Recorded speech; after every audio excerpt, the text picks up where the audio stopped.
Second Israel अरब war की तरफ रुख करेंगे।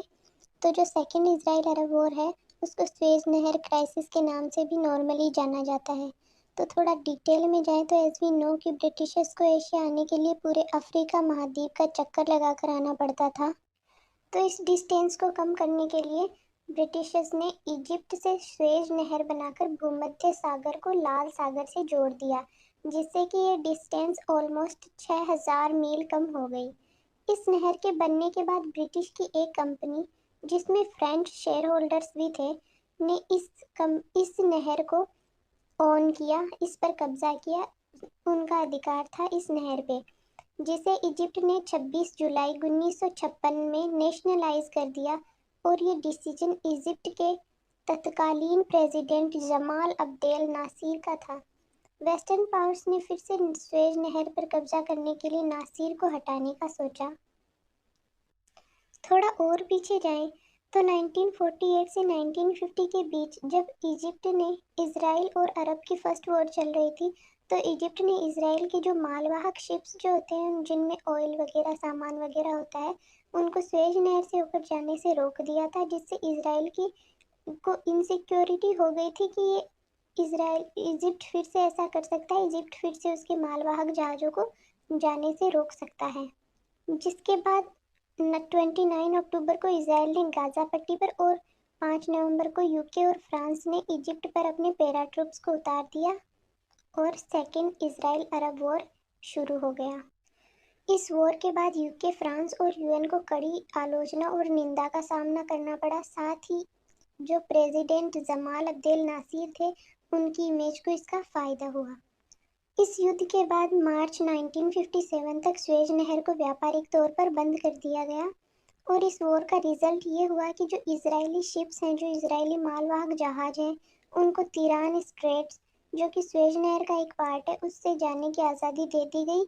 और इजिप्ट द्वारा जो रोके गए जहाज थे, उस रोक को हटा दिया गया।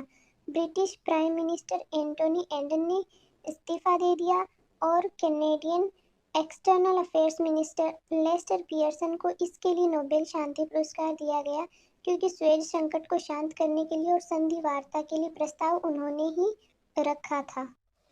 तो ये तो ही सेकेंड अरब इसराइल वॉर की बात, जो स्वेज नहर पर बेस्ड थी। और बेसिकली जो इजिप्ट द्वारा इसराइल के मालवाहक जहाज़ों को रोकने के कारण और इनसिक्योरिटी के कारण इसराइल ने इस वॉर में हिस्सा लिया था। अब हम बात करते हैं थर्ड इसराइल अरब वॉर की, जिसे 6 डे वॉर के नाम से भी जाना जाता है।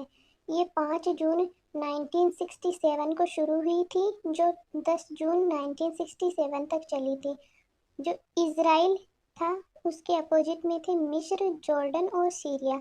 इनके बीच ये वॉर हुई थी। डायरेक्टली मिस्र, जॉर्डन और सीरिया ही इसमें शामिल हुए थे, जबकि इनडायरेक्टली इराक और लेबनान जो था, उन्होंने इनडायरेक्टली मिलिट्री सपोर्ट किया था।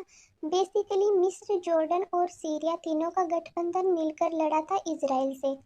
तो इसराइल और मिस्र के बीच जो इसराइल के मालवाहक जहाज थे, उन्हें मिस्र ने फिर से स्वेज नहर से जाने के लिए रोक दिया। तो जो मालवाहक शिप्स थे, उनको स्वेज नहर से होकर लाल सागर तक जाने के लिए रोक देने के लिए ये डिस्प्यूट। तो इजिप्ट ने फिर से इसराइल के मालवाहक जहाज़ों, तेल और सामान को स्वेज नहर से होकर लाल सागर तक जाने से रोक दिया। इसके चलते इजरायली एयरफोर्स के 200 लड़ाकू विमानों ने 5 जून 1967 को मिस्र एयरफोर्स के एयरबेस पर हमला कर दिया। ये हमला सडन था, ये अटैक सडन था, जिससे इजिप्ट भी हक्का बक्का रह गया और इसराइल ने ऑलमोस्ट इजिप्ट की सारी हवाई शक्ति को ख़त्म कर दिया, जिससे इसराइल हवाई शक्ति में इसराइल को बढ़त हासिल हो गई। इसराइल के पास हवाई शक्ति बची, जबकि उन्होंने इजिप्ट की तो सारी हवाई शक्ति को ख़त्म कर दिया ऑलमोस्ट। ये जो हमला हुआ था, उस हमले से ऑलमोस्ट एक वीक पहले ही जो जॉर्डन और इजिप्ट है, उन दोनों के बीच रक्षा समझौता हुआ था, जिसके तहत जॉर्डन भी वॉर में कूद पड़ा। साथ ही सीरिया को भी युद्ध में आना हुआ। जो तीनों देशों का जो गठबंधन है, वो इसराइल के खिलाफ लड़ रहे थे। पर जो इराक और लेबनान थे, वो भी इनडायरेक्टली लड़ रहे थे, क्योंकि वो इनको मिलिट्री सपोर्ट और हथियार भी प्रोवाइड करवा रहे थे। इसके बाद यूएन ने बीच बचाव की योजना बनाई और कुछ शांति समझौतों के तहत इस वॉर को ख़त्म किया। और 11 जून के दिन तीनों देशों मिस्र, जॉर्डन और सीरिया ने शांति समझौते पर हस्ताक्षर किए। तो इस वॉर के रिजल्ट ये हुए कि इसराइल ने इजिप्ट के कब्जे वाली गाजा पट्टी, जिस पर इजिप्ट ने 1956 में कब्जा किया था, उस वाले एरिया को फिर से अपने कब्जे में ले लिया। साथ ही इजिप्ट का जो सिनाई प्रायद्वीप है, बेसिकली वो स्वेज नहर के इसराइल की तरफ वाले जो प्रायद्वीप है उस पर कब्जा कर लिया, पूरे सिनाई प्रायद्वीप पर कब्जा कर लिया, और सीरिया के जो गोलान हाइट्स पर कब्जा कर लिया, और जॉर्डन के कब्जे वाले वेस्ट बैंक पर, जिसे यरूशलेम, पूर्वी यरूशलेम शामिल है, उस पर जॉर्डन ने कब्जा कर लिया था, उस पर इसराइल ने फिर से अपना अधिकार कर लिया। इस वॉर के बाद जो गमाल अब्देल नासिर है उन्होंने इस्तीफा दे दिया, और स्वेज नहर पर जो है, स्वेज नहर को इजिप्ट ने 1975 तक बंद कर दिया।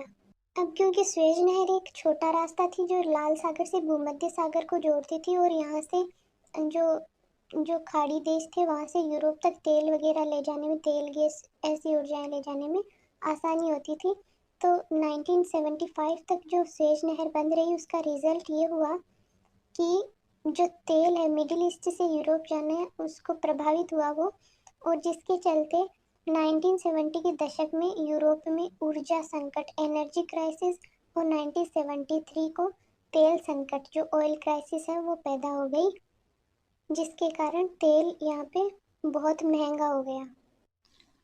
आगे के पार्ट में हम इसराइल और अरब कंट्रीज़ के बीच हुए फोर्थ अरब इसराइल वॉर के बारे में और हमास कैसे बना इसके बारे में जानेंगे।